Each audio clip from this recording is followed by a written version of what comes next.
भारत के राष्ट्रपति, एक ऐसा पद जो है तो देश का सर्वोच्च पद, लेकिन जिसके पास सरकार चलाने की सीधी शक्ति नहीं है।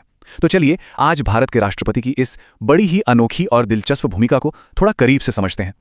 इस पद की आत्मा को अगर समझना है ना, तो डॉक्टर बी.आर. अंबेडकर के इन शब्दों से बेहतर कुछ भी नहीं। उन्होंने कितना साफ साफ कहा था कि राष्ट्रपति राष्ट्र के प्रमुख हैं, सरकार के नहीं। वो पूरे देश को रिप्रेजेंट करते हैं, पर देश पर शासन नहीं करते। तो फिर सवाल यही उठता है जो हमें इस पूरी कहानी के केंद्र में ले जाता है कि आखिर दुनिया के सबसे बड़े लोकतंत्र के लिए ऐसी भूमिका क्यों और कैसे बनाई गई।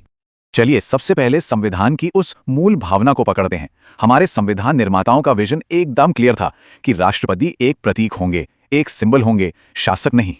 तो देखिए होता क्या है कि भारत में एक संसदीय प्रणाली है। अब इसका मतलब सीधा सा यह है कि जो असली कार्यकारी शक्ति है वो प्रधानमंत्री और उनकी मंत्रिपरिषद के हाथों में है। सरकार के सारे बड़े फैसले, सारे कानून, सब कुछ होते तो राष्ट्रपति के नाम पर ही हैं, लेकिन वो असल में मंत्रिपरिषद की सलाह पर ही काम करते हैं। तो जब भूमिका इतनी खास है तो जाहिर है कि इनका चुनाव भी अनोखा ही होगा, और ये वाकई एक बहुत ही दिलचस्प चुनावी प्रक्रिया है। चलिए इसे समझते हैं।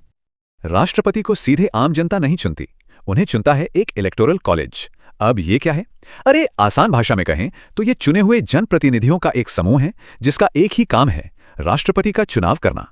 अच्छा, अब इसमें जो बात ध्यान देने वाली है वो ये है कि कौन वोट देता है और कौन नहीं। तो देखिए सिर्फ निर्वाचित यानी इलेक्टेड सांसद और विधायक ही वोट कर सकते हैं। जो मनोनीत सदस्य होते हैं, जिन्हें नॉमिनेट किया जाता है, वो वोट नहीं डालते।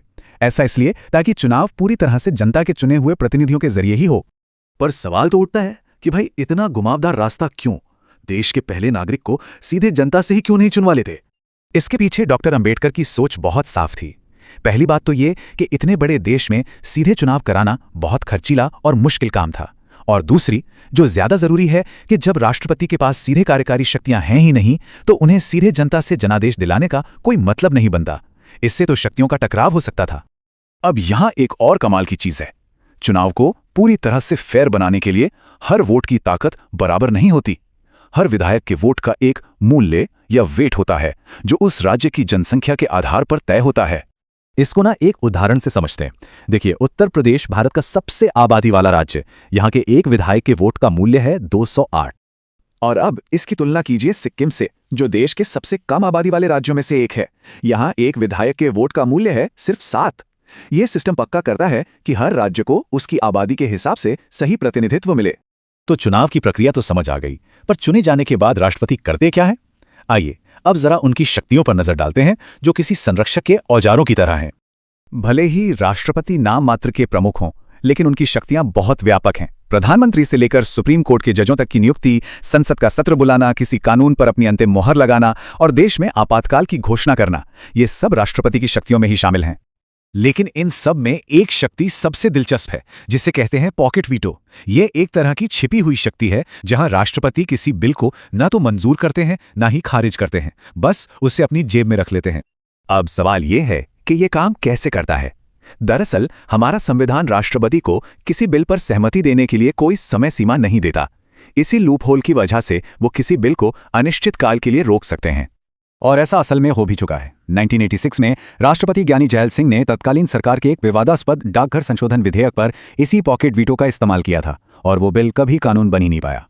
लेकिन इतनी शक्तियों के साथ एक बड़ा सवाल भी आता है कि अगर राष्ट्रपति ही संविधान का दायरा लांघ जाएं तो इसके लिए भी एक व्यवस्था है जो संविधान का सबसे बड़ा सुरक्षा कवच है, महाभियोग यानी इम्पीचमेंट।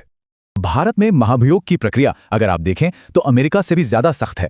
इसका आधार है संविधान का उल्लंघन, जिसकी कोई साफ परिभाषा नहीं है, और इसे पास कराने के लिए संसद के दोनों सदनों में 2/3 सदस्यों के भारी बहुमत की जरूरत होती है, जो हासिल करना आप समझिए लगभग नामुमकिन है।